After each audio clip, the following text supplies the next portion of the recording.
અશાંત ધારા બિલને લઈને ધારાસભ્ય ઇમરાન ખેડાવાલાએ સરકાર પર આકરા પ્રહાર કર્યા, જ્યારે ધારાસભ્ય અમિત ઠાકોરે પણ મોટો ખુલાસો કર્યો। ઇમરાન ખેડાવાલાએ કહ્યું કે આજે અશાંત ધારા બિલ પર અનેક મુદ્દે ચર્ચાઓ થઈ, અનેક વિસ્તારમાં લોકો હિજરત કરીને જતા ન રહે તે માટે આ બિલ લઈને આવ્યા છે તેવું સરકારે કહ્યું। છેલ્લા 30 વર્ષથી રાજ્યમાં ભાજપની સરકાર છે। ગુજરાતમાં સરકાર કહે છે ગુજરાતમાં શાંતિ છે, તો નવા વિસ્તારોમાં અશાંત ધારો કેમ લગાવવામાં આવ્યો, જેની સામે એમએલએ અમિત ઠાકોરે કહ્યું કે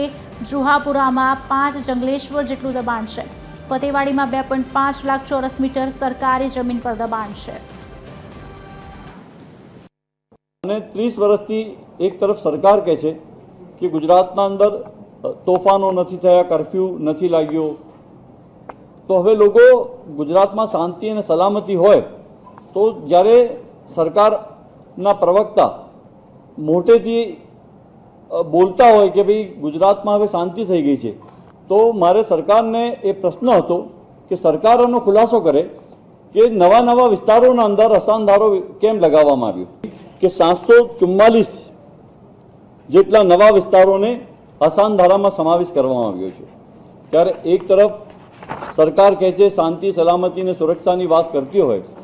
એક તરફ તમે 370ની કલમ હટાવી દીધી છે, કાશ્મીરમાં કોઈ પણ મકાન ખરીદી શકતા હોય, ધંધા રોજગાર કરી શકતા હોય, ત્યારે અશાંત ધારાના અંદર એવું છે કે કોઈ મકાન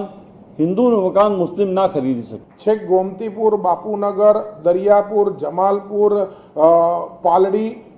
જુહાપુરા, છેક હવે ફતેવાડી એટલે કે ખેડાને ટચ થઈ જાય ત્યાં સુધીનો આખો જે